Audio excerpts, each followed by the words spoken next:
You're not you. You were never you. Theseus, the hero who braved the labyrinth and slew the Minotaur with Ariadne's thread.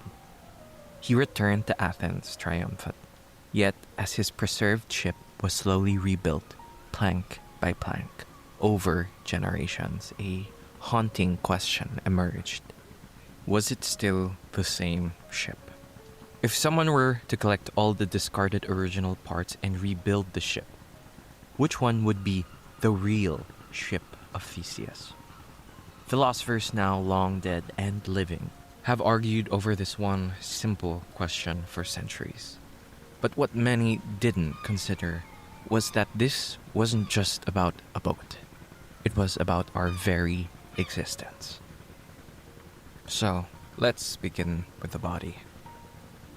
From the day you were born, your skin sheds, tears, grows, and rips itself apart. In fact, you shed 30,000 skin cells every minute. Even the way your mind processes information changes.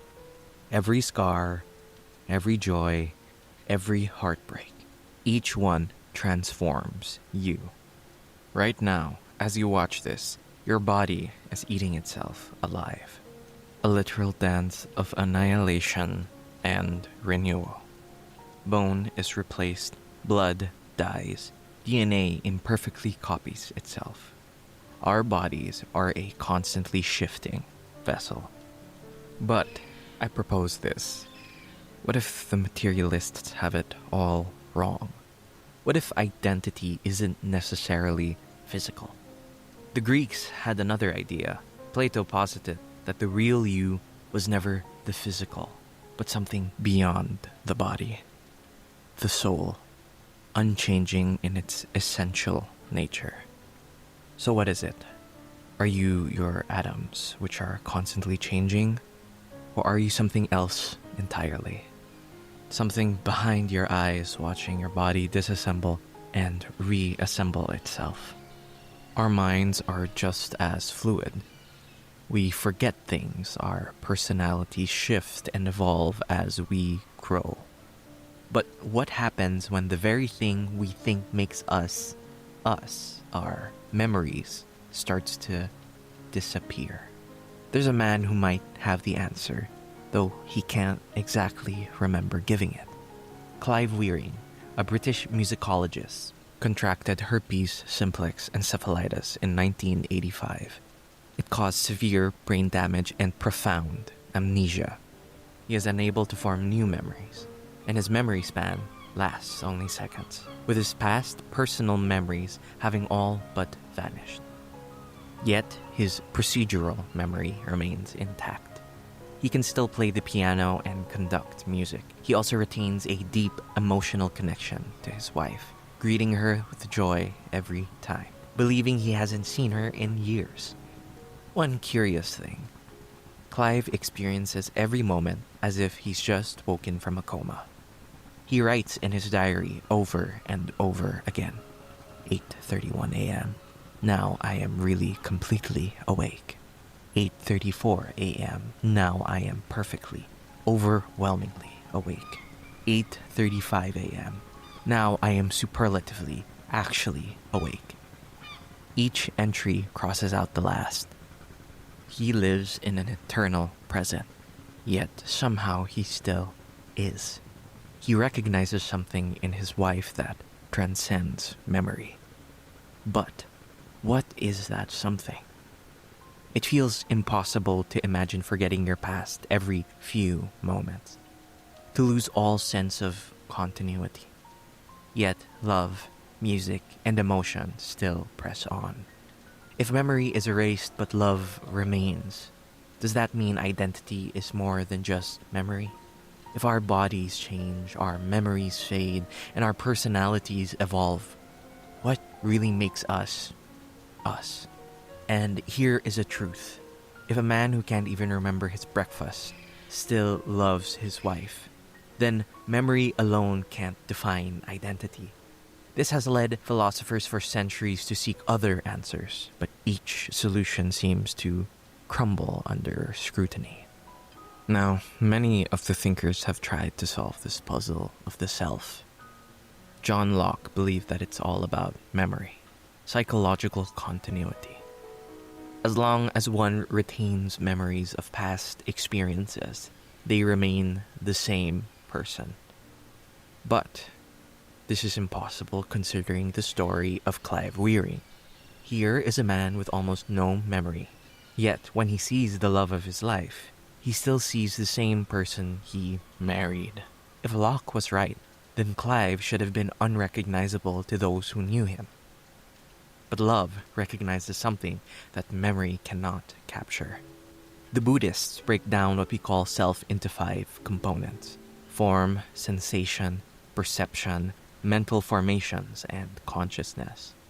But argue that none of these alone or combined constitutes a permanent self.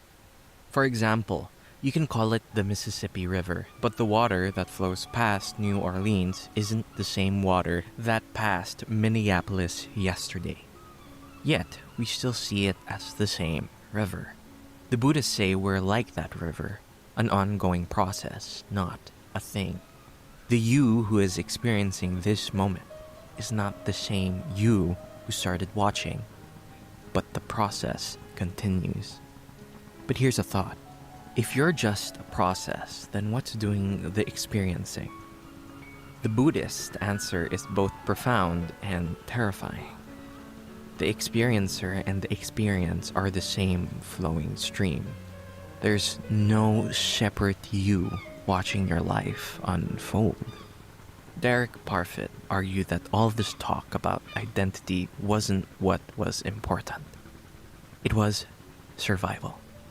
Survival doesn't require strict identity but sufficient psychological links between past and future selves.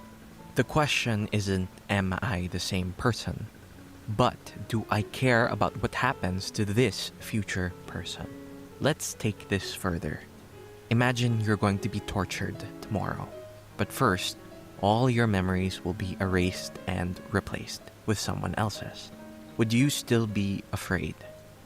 Most people wouldn't, because the person being tortured wouldn't necessarily be you. But what if only half your memories are replaced? 3/4? Where exactly do you stop being you? If identity is only a matter of caring, then the only line between you and not you becomes arbitrary. You might care deeply about who you'll be tomorrow, but feel disconnected from who you were 10 years ago, which means parts of you are already dead.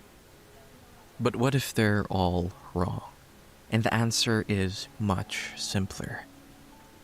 We are constantly evolving internally and externally, which poses a paradox. At what point do we cease being ourselves? Think about it. You have childhood memories that are probably false. Your brain rewrote them. You had political opinions you didn't have 5 years ago. You've replaced every atom in your body since you were 7.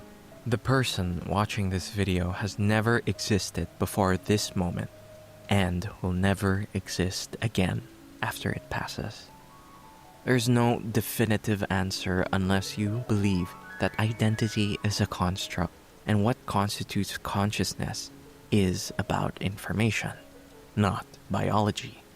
If identity is an illusion and our continuity tenuous, then there never was a stable you to begin with. Just a series of echoes pretending to be complete.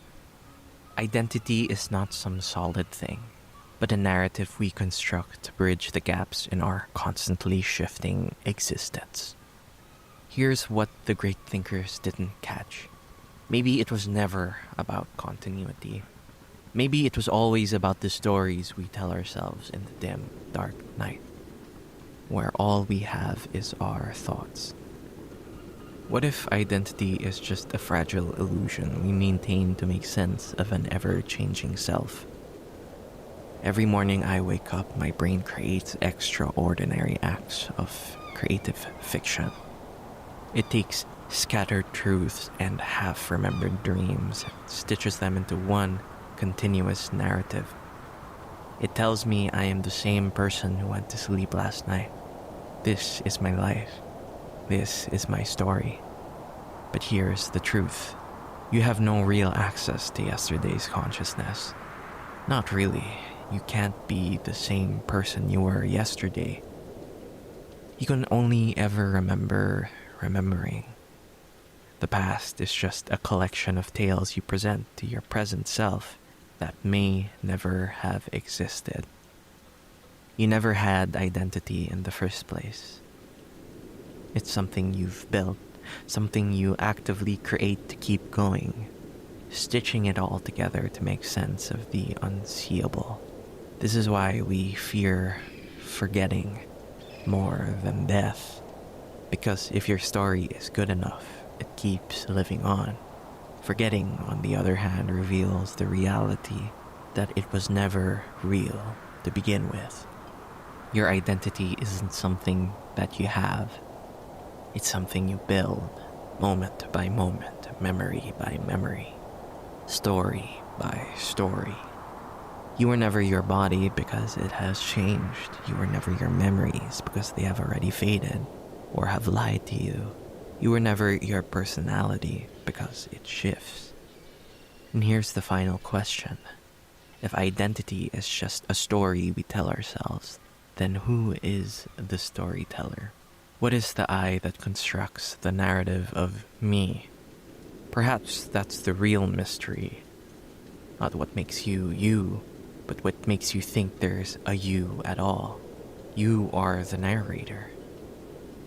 The one who says, I remember even when the memories are gone. The witness who notices the changes. The storyteller who finds a pattern in the noise. Someone will finish watching. Someone will remember. Someone will carry these ideas forward. And when that voice finally stops, well, someone else will have to finish the story.